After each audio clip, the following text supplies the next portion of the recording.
Well, if I were going to be a controversial personality, and that was my aim, and that I constructed all my behavior, and I would be awfully silly to admit it here. Behind the brilliant radiance of Hollywood's golden age, where smiles were measured by the foot of film and masculinity was molded by the iron hands of studio moguls, lie the solitary shadows of souls that were never truly allowed to be themselves. The most gallant leading men, whom the world once worshipped as the embodiment of strength and romance, were in reality just actors tirelessly playing someone else a perfect drama they were forced to perform until the very end of their lives. Marlon Brando, the great rebel, the Godfather of all time, before drawing his final breath in the summer of 2004 at his desolate estate atop Mulholland Drive, left behind a haunting sonic legacy. It was not a sensational indictment, but rather a collection of belated narrations, exposing the identities of 6 famous gay actors who were once his secret lovers in the darkness. Within those tapes, pungent with nostalgia and pain, Brando addressed them with a title brimming with intimacy, intensity, but also profound melancholy: My Beloved Lovers.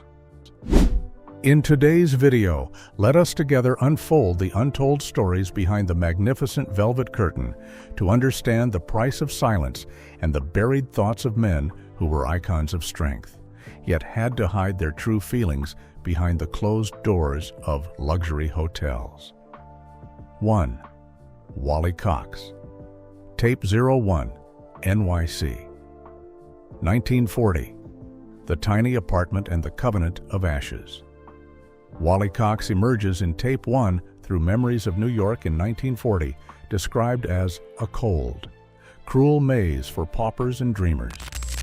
Brando's voice on the recording is heavy with sorrow, saturated with nostalgia for the days before fame, when in a cramped, stinking Manhattan apartment reeking of mildew, Marlon Brando and Wally Cox shared crusts of stale bread to stave off the hunger of the unknown. The affection between them blossomed from the extreme contrast between a wild, reckless Marlon and the small, intellectually refined, and composed Wally. The world would later see Brando as a burning volcano on the silver screen, a monolith of raw masculinity.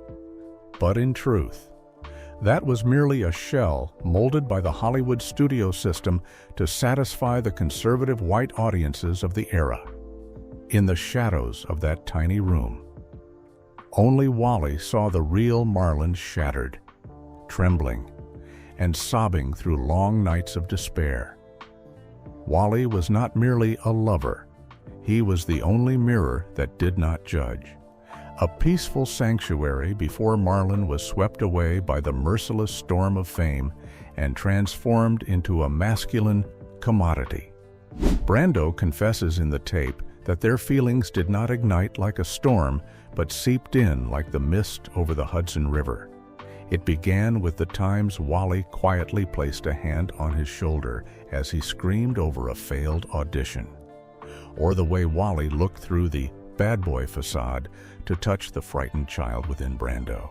Wally was the one who taught Brando to temper his instincts to embody complex characters, while Brando gave Wally a sense of protection in a society always waiting to devour those who were different. On winter nights when snow blanketed the New York streets, they lay close together under a thin, tattered blanket, the warmth of one's breath the only life source for the other. Brando confesses on the tape that their first kiss bore the bitterness of poverty and the sweetness of a hidden pact they would conquer the world together with their talent, but would always reserve the darkest corner for each other, where the flashbulbs of the press could never reach to humiliate them. When fame began to knock and Hollywood turned them into brilliant cinematic dreams, the tragedy of concealment began to encircle their 2 miserable souls. Brando describes suffocating twilights where he had to don a luxurious tuxedo, playing the gallant rogue before the cameras, only to flee the extravagant parties the moment the flashes died, to return to the old apartment where Wally waited silently in the dark. A bitter jealousy took root when the studio moguls forced both men into magnificent beard marriages to protect the standard masculine image of the Golden Age. Brando confesses his heart was torn apart witnessing Wally stand at the altar, placing a ring on a woman's finger before all of Hollywood. But it was Wally who leaned close to his ear amidst the raucous crowd to whisper, "This is just the longest role we must play to belong to each other forever." Wally was the silent teacher, instructing Brando on how to suppress his wild instincts to inhabit complex characters, turning secret pain into the pinnacle of acting art. They lived a heartbreaking double life, where vows were only entrusted to scraps of paper burned to ash immediately after reading, or love codes hidden within television dialogue that no paparazzi could ever suspect. Everything became more macabre and haunting, following Wally's sudden death in 1973. In Bel Air, an event that ignited Brando's frenzied attempt to possess the truth. Brando confesses on the tape to a bizarre romantic heist where he secretly broke into the home of Wally's widow to steal the funeral urn like a thief of souls. To Brando, leaving Wally in a cold cemetery was the ultimate betrayal of their covenant. For 30 years at his Los Angeles estate, Brando hid that urn directly beneath his bed, transforming his bedroom into a sealed sepulcher of love. Servants recounted that in the dead of night. The Godfather's fragmented whispers would echo from the pitch-black room, as if he were conversing with and caressing the deceased in a haunting parallel reality. Brando recounts on the tape that he frequently brought the urn to the dinner table, setting a plate of food and a glass of wine opposite him, reenacting their impoverished New York dinners now saturated with meaningless wealth and solitude. There were times in a drunken stupor when Brando would scream at the urn, blaming Wally for leaving too soon, only to break down in apologies to the melancholic jazz of the 1940s. It was a love tinted with the colors of mourning, a mad possession crossing the boundaries of life and death, where Brando refused to let Wally go even after his soul had turned to dust. His final wish was to have his ashes mixed with Wally's, an eternal contract so they could once again be two free young men in the heart of New York, escaped from the mask of the best friend that the world and the film industry had forced them to wear until their very last breath. 2. Montgomery Clift, Tape 2, L.A., 1956. Method Acting and the Covenant of the Hidden. Montgomery Clift emerges in the finality of Tape 2 through heavy and labored gasps, where Brando speaks of him not merely as a lover, but as a mirror reflecting his own brutal tragedy behind the school of method acting. On the night of May 12, 1956, when Monty left Elizabeth Taylor's home in a drunken haze, he did not just crash his car into a telephone pole. He drove straight into the grim end of a long-standing lie that had enshrouded his entire life. Brando confesses that the link between them arose from a dark empathy. Both were gay men imprisoned within the traps of glory, forced to borrow acting techniques to pour their real-life pain into the artificial characters on the silver screen, in the shadows of luxurious yet solitary hotel rooms. They were lovers to one another because only there did they not have to play the roles of powerful gods or heterosexual sex symbols. Brando recounts with agonizing pain the moment after the horrific accident, when Monty's angelic face was torn apart and his brilliant career began to wither away in a pool of blood. He secretly stole into the hospital room, bypassing the protective barriers of the studio just to be able to see his lover. Brando confesses to having kissed the blood-soaked bandages that covered Monty's mangled face and whispered that he loved him even more now that his beauty was gone. Because when the glamorous exterior vanished, there remained only the soul of a man yearning to be acknowledged for his true self. That cruel thread of connection between the two hidden men grew even darker as Brando stripped away the horrific truth behind the velvet curtain of Golden Age Hollywood. He describes the clandestine meetings in the dark basements of the Bel Air district, where the scent of cheap bourbon mingled with cigarette smoke and the paralyzing fear of being discovered by the studio's fixers. Hollywood in those days was a machine that ground down human dignity, and their love was the very fuel that was strictly forbidden. Brando recounts the infuriatingly dramatic event when the studio moguls coerced Monty into a lavender marriage to conceal his sexual orientation. And the only person Monty turned to, screaming in desperation, was Brando. There were nights when Monty would race to Brando's estate with eyes bloodshot from sedatives, pounding frantically on the door just to hear Marlon say that he was not insane. Brando's possession of Monty bore the colors of salvation, but was also filled with ruthlessness. He taught Monty how to use the very pain of a rejected gay man to breathe life into deep and layered roles, turning personal tragedy into a profitable commodity for those lurking outside. The tragedy was pushed to its zenith through what posterity would call the longest suicide in history. A journey into death spanning 10 years, woven by the extreme struggle between his true self and his fame. Those were 10 long years where Monty lived in horrific torment between his love for Brando and his struggle to maintain the image of a heterosexual leading man for the American public of that era, to the audiences of that time.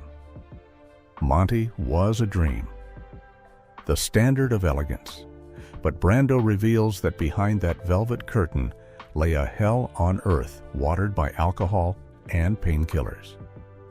Their bond did not lie in luxurious gifts, but in the long nights Monty spent self-destructing to forget the face he no longer recognized in the mirror after the accident. Brando recounts through sobs a stormy night at Monty's estate, when he discovered his lover using his bare hands to smash the mirrors in the house until his hands were swollen and blood flowed down onto the carpeted floor, simply because he could not bear to see his own disintegrating mask.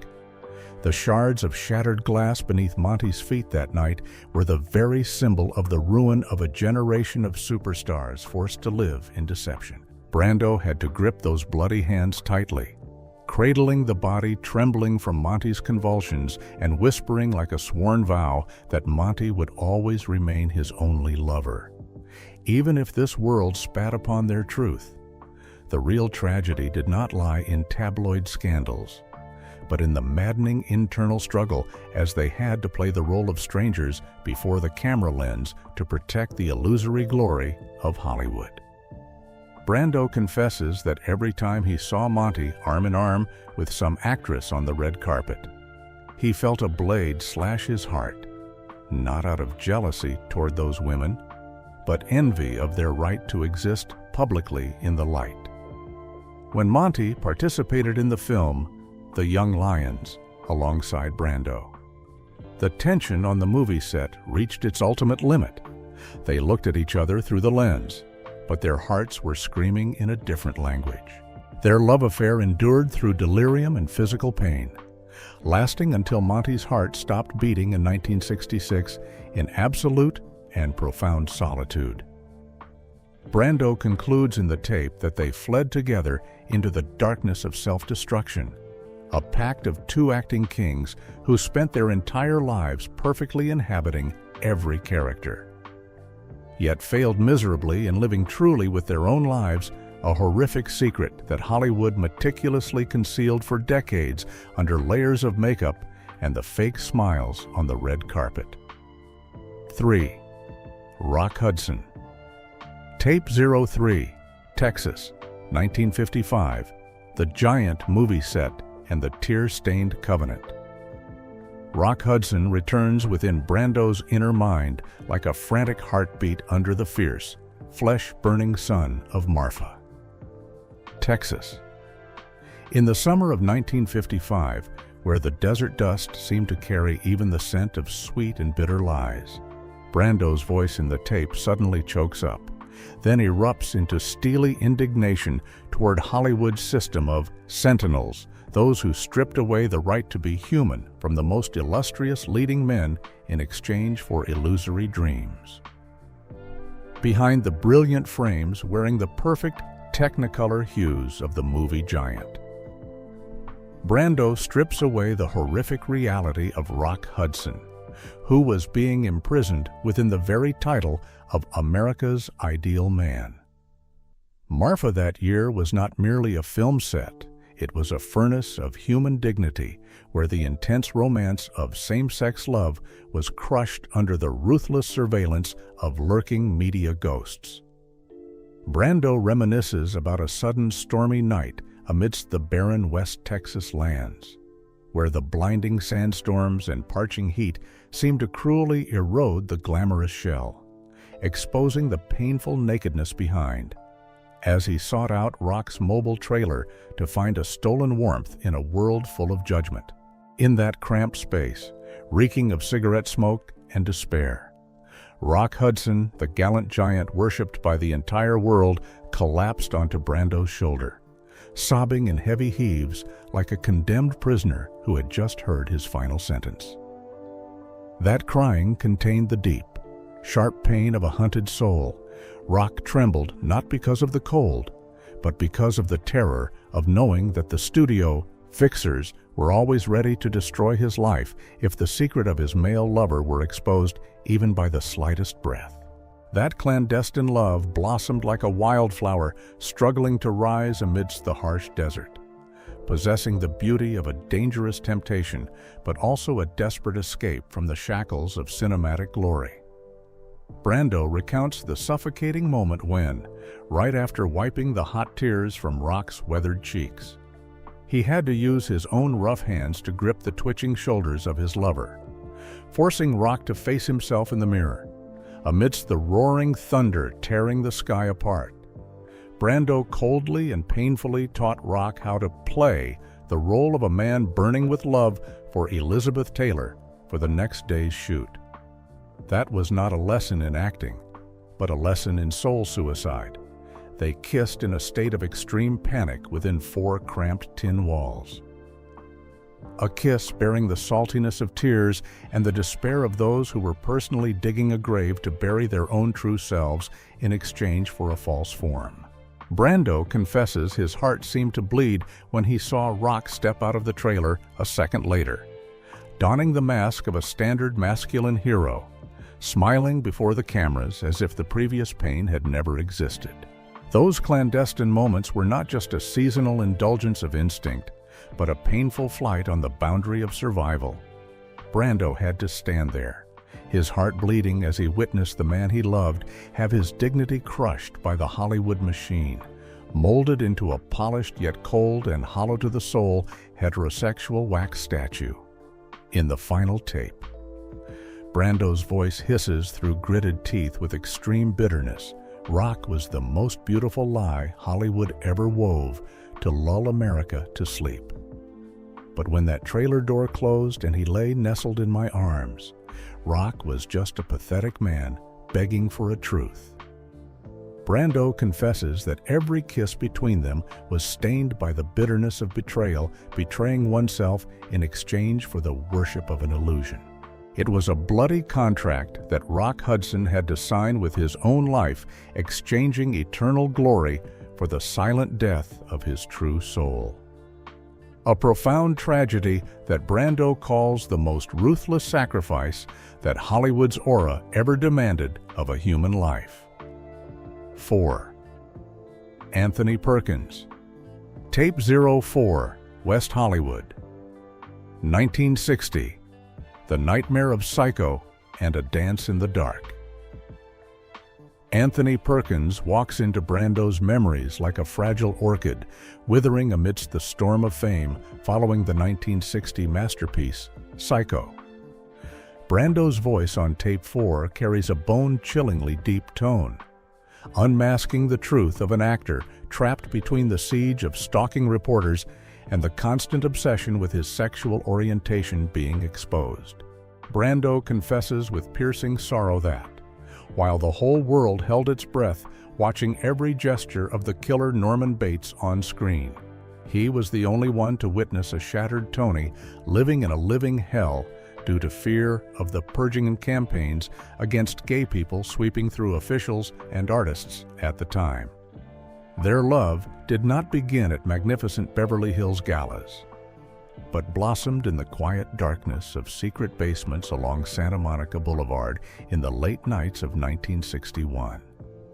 That was the place where the truth no longer had to flee, where two men found each other through the pungent burn of alcohol and kisses bearing the saltiness of a dead end, trying to warm each other against the coldness of a society ready to deny their very existence. Those years passed under the siege of fear, where Tony had to learn to live with suspicious glances from his own neighbors and the relentless pursuit of the media seeking to dig up his private life. The golden age of Hollywood was not just a glamorous paradise, it was a fortress protected by hypocrisy, where every tabloid newspaper could become a death sentence for an artist's career. Brando describes the late afternoons when he would stealthily drive to Tony's apartment, finding his lover sitting huddled in the darkness, trembling before anonymous blackmail calls from those claiming to hold evidence of deviant behavior. The painful truth is that Anthony Perkins was molded by the studio's propaganda machine into a symbol of heterosexual fragility, a melancholic boy next door to satisfy middle-class American ladies, while his heart was bleeding for a forbidden love. The clandestine kisses behind the wings of Broadway stages, or the long, sleepless nights in the thick silence of cheap roadside hotels, are horrific pieces of truth where their love was regarded as a pathogen that needed to be eradicated at the roots to protect the pure beauty of American cinema. In the final tape, Brando's dull, deep sound slowly recounts the bitter truth behind Tony's subsequent marriage. Tony wasn't playing the role of Norman Bates. He was borrowing the shadow of that killer to scream a truth that this world did not allow him to say. When we were together. His breath reeked more of fear than the gunpowder of a film set. Tony loved me with a desire that tasted of suicide. He didn't need a lover to pamper him in the usual way. He needed an accomplice to coexist, to breathe together in the darkness of a Hollywood ready to crush anyone who did not follow the standard heterosexual orbit. He married a woman to please the news-hunting vultures, but every night, lying next to his wife, he would message or call me just to sob because of his disgust for that very long-running role. Brando reveals that their bond was so intense that Tony only felt he could truly breathe when lying in his arms, escaping the fake makeup and the heterosexual romantic scripts that the studio moguls forced him to play to maintain box office revenue. The exposure of this truth becomes even more macabre when Brando mentions Tony's death from AIDS in the early 90s, an event that Hollywood intentionally blurred regarding the deep-seated causes to protect the psycho legend. Brando confesses in the tape that he had seen that death foreshadowed from the times Tony tortured himself with alcohol and sedatives to forget the pain of rejection.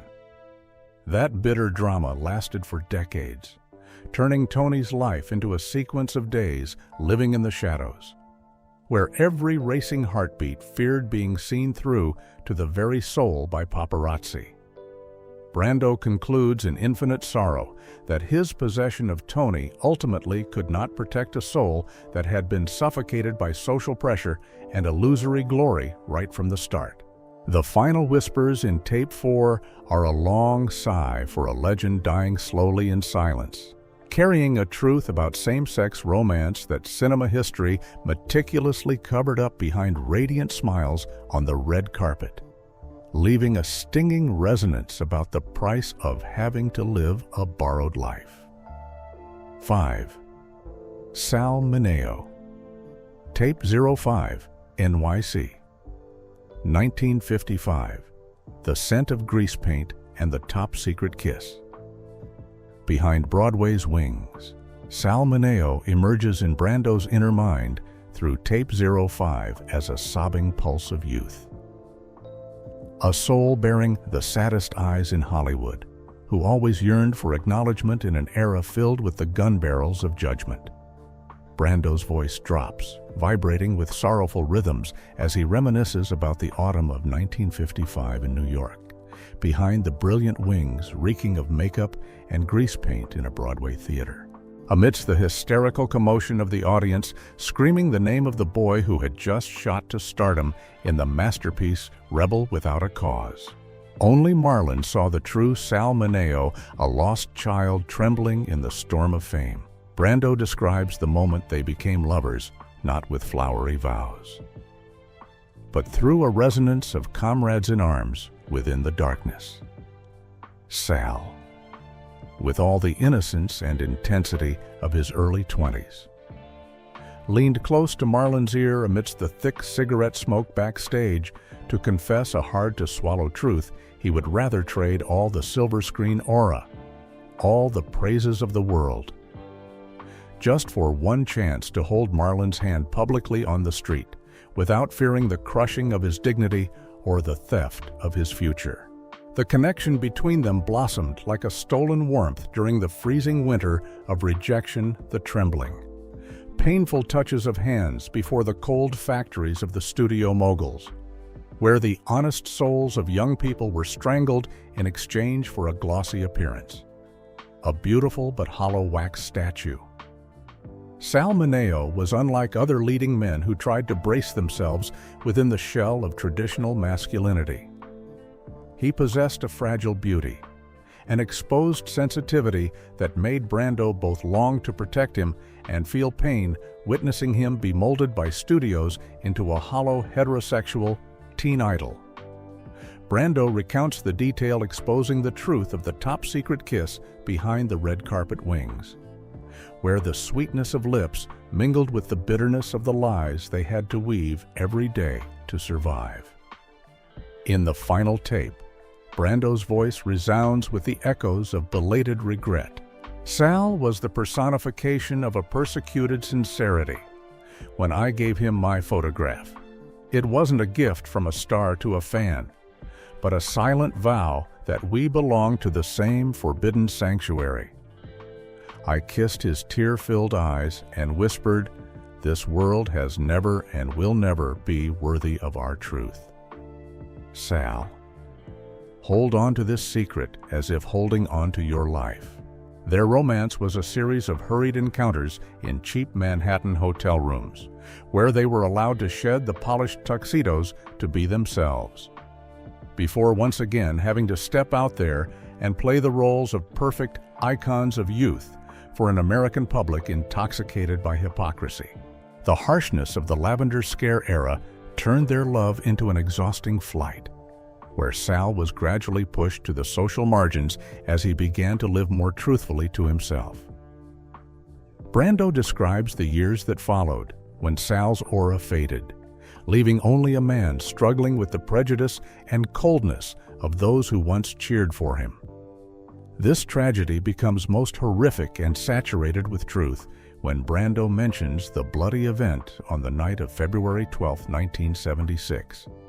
That was when Sal was brutally murdered by a stranger in a dark alleyway behind his apartment in West Hollywood, a death that the media of that era intentionally distorted, weaving it into a settlement over a deviant lifestyle to once again humiliate his soul. But Brando unmasked a more heartbreaking truth, a detail he had kept hidden for decades when the police found Sal's body lying cold in a pool of blood. Inside his worn-out old wallet was still tightly tucked that photograph of Marlon from years ago. That photograph was no longer intact. It bore a dry lipstick stain from more than 20 years prior, the trace of the final kiss they shared before being swept apart by the currents of life, along with black spots from half-burned cigarette butts. Brando confesses in the tape that this was exactly how Sal gnawed at the longing and the pain of rejection during long, lonely nights. He used cigarette ash to torture himself whenever the thirst for the truth to be acknowledged erupted fiercely. Through the fragmented sounds in the tape, one can hear Brando's sigh like a painful surrender, Sal chose to entrust that secret to eternal sleep, so that their love would forever remain a part of the night, where silence is sometimes more compassionate than the coldness of the world outside. In that fateful alleyway, could there be any sacrifice more quiet yet agonizing than a human being having to use their entire life just to buy the right to keep their true self hidden?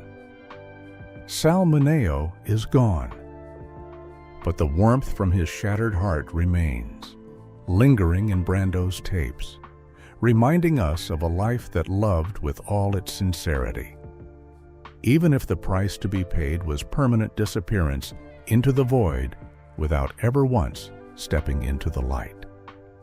6. Frank Sinatra. Tape 06, Hollywood, 1955. The Covenant in the Dark and the Jealousy of Ava Gardner. Frank Sinatra exists in Tape 06 not through the smooth, velvet melody of a ballad, but by the dry, sharp clinking of glass and the thick, heavy scent of expensive bourbon smoke. Brando unmasks the horrific reality regarding the King of Pop, the man whom the world worshipped as the personification of masculine elegance, but who was in truth the most miserable prisoner in the kingdom that the Mafia and the Hollywood Empire had painstakingly built with blood and lies. The story begins in the fall of 1955 on the movie set of Goldwyn Studios, amidst torrential rains pouring down on the filming of Guys and Dolls. The world at that time was intoxicated by the script of irreconcilable hatred between two alpha males. But Brando reveals that this public hostility was merely a perfect mask to cover a dark storm of desire. They loved each other in their own self-loathing, a relationship built upon intense confrontation, where every time Frank humiliated Marlon in the newspapers was another time he sought a flesh-burning touch in the darkness of dressing rooms, reeking of bourbon. The most painful unveiling is linked to Ava Gardner, the woman considered Sinatra's sole pride before the conservative American public. Brando reminisces about late nights in Beverly Hills, when Frank had just stepped out of the brilliant frames beside his legendary wife. He would immediately flee from the luxurious mansion to seek out Brando with deep blue eyes overflowing with resentment and ultimate stagnation. Sinatra was driven mad by jealousy of his own wife. He detested how the world permitted Ava the right to public gestures of affection with him, the right to hold his hand amidst the glamorous streets, while the only man who touched his soul was Marlon, the one he was forced to humiliate to protect the title of America's Ideal Man. The romance between them was an unequal power struggle, where a kiss bore the bitter taste of betrayal and the humiliation of having to play the role of a standard heterosexual gentleman until his very last breath. It was a love imprisoned in dark covenants with the Mafia, those who were ready to eliminate anyone who shook Frank's throne.